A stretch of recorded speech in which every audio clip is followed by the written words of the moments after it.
Mr. Speaker, I am pleased that the Constitution has received a lot of attention in recent weeks, thanks to the Tea Party movement.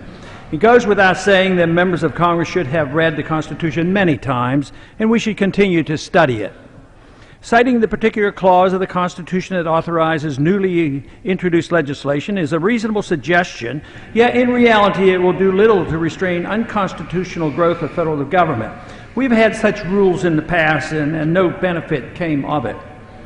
The laws that are passed reflect the preferences of those in charge who promote their personal agenda. For too long, that agenda has expanded government at the expense of personal liberty, regardless of which party was in charge.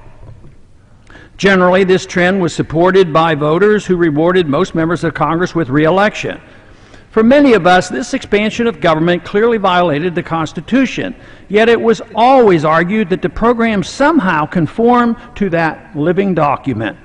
By misinterpreting the General Welfare Clause, the Interstate Commerce Clause, and the Necessary and Proper Clause, Congress has justified every conceivable expansion of the federal government.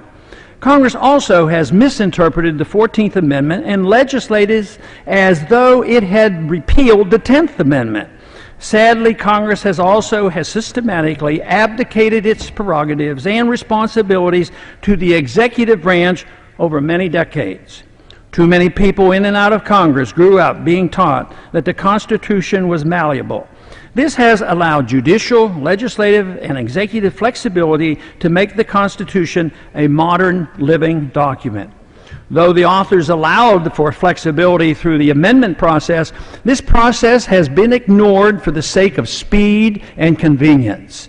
As a result, the Constitution now has little meaning, since most members pay only lip service when taking their oath to obey it. But I am encouraged by a growing grassroots interest in the Constitution, especially among the younger generation. I'm glad Congress is becoming aware of it. Our Constitution should be viewed as law, and members of Congress should be expected to follow the rule of law. But a document is just that, and it is only as good as the character of those who represent us and promise to obey it. Distorted interpretations come easily when the goal is opposite of what the original authors intended and what the plain text provides. If true liberty is not our goal, persistent efforts to rationalize misinterpretations and circumvent the Constitution will continue. Without men and women of character in Congress, respect for the rule of law, and a love of liberty, the Constitution becomes but a worthless piece of paper. Celebrating the Constitution without this understanding will do nothing to restore the greatness of America.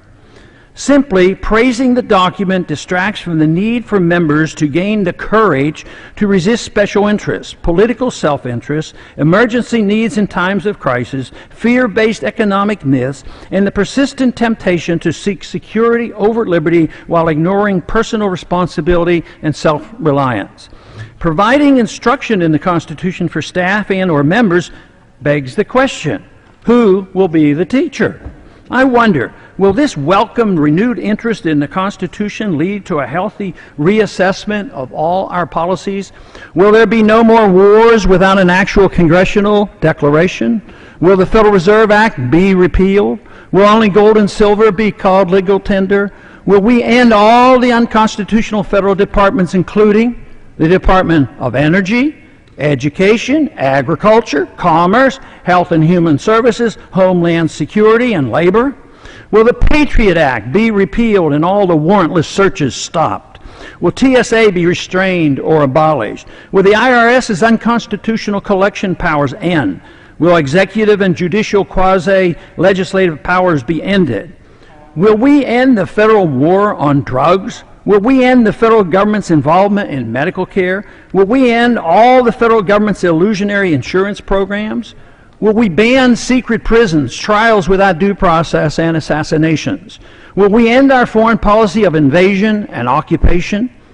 For Americans to once again become the standard for a free society, our love of liberty and desire for peace must far surpass any public display of fidelity to the Constitution.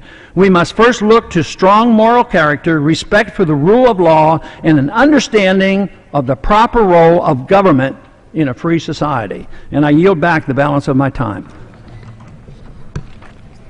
Thank you. The chair recognizes the gentleman